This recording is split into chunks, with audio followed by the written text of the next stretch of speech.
Nandamuri compound నుంచి అదిరిపోయే update వచ్చింది. ప్రెజెంట్ అఖండ 2 షూటింగ్ లో బిజీగా ఉన్న బాలయ్య ఆ తర్వాత చేయబోయే సినిమాల విషయంలో క్లారిటీ ఇచ్చారు. అయితే ఈ లైనప్ లో సర్ప్రైజ్ కాంబో తెర మీదకు రాబోతుంది. ఏంటో కాంబో అనుకుంటున్నారా? Have a look on the story.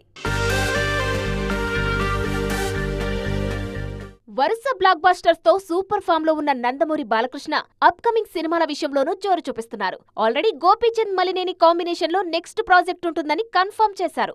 అది కూడా చారిత్రాత్మక కథతో తెరకెక్కుతున్న మూవీ అని క్లారిటీ ఇచ్చారు. ఇప్పుడు ఈ సినిమాతో పాటు మరో క్రేజీ ప్రాజెక్టును లైన్ లో పెడుతున్నారు. Balayya dream project Aditya 369 sequel త్వరలో సెట్స్ మీదకు రానుంది. ఈ సినిమా కోసం క్రేజీ కాంబినేషన్ సెట్ చేస్తున్నారు బాలయ్య. ఇన్నాళ్లు ఆదిత్య 369 సీక్వెల్ దర్శకుడు ఎవరన్న విషయంలో ఎలాంటి అప్డేట్ రాలేదు.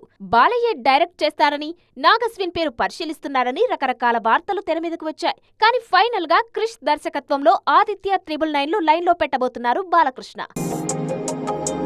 ఉత్సాహంగా ఉల్లాసంగా చదువు సాగాలి, గొప్ప గొప్ప ఉద్యోగాలు సాధించాలి.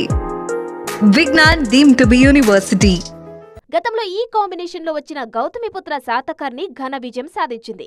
ఆ తర్వాత కథానాయకుడు, మహానాయకుడు సినిమాలు కూడా ఇదే కాంబినేషన్ లో వచ్చాయి. ఇప్పుడు మరోసారి ఈ కాంబో రిపీట్ కానుందన్న టాక్ వినిపిస్తోంది. అది కూడా ఆదిత్య 999 లాంటి ప్రెస్టీజియస్ మూవీ కోసం కావడం మరింత ఆసక్తికరంగా మారింది. ఆదిత్య 999 ను ఈ ఏడాది సెట్స్ మీదకు తీసుకెళ్లే ఆలోచనలో ఉన్నారు బాలకృష్ణ. గోపీచంద్ మలినేని సినిమాతో పాటు ఈ ప్రాజెక్టును ప్యారలల్ గా కంప్లీట్ చేసే ప్లాన్ చేస్తున్నారు. ఈ సినిమాతో నందమూరి వారసుడు మోక్షజ్ఞ వెండితెరకు పరిచయం కాబోతున్నారు.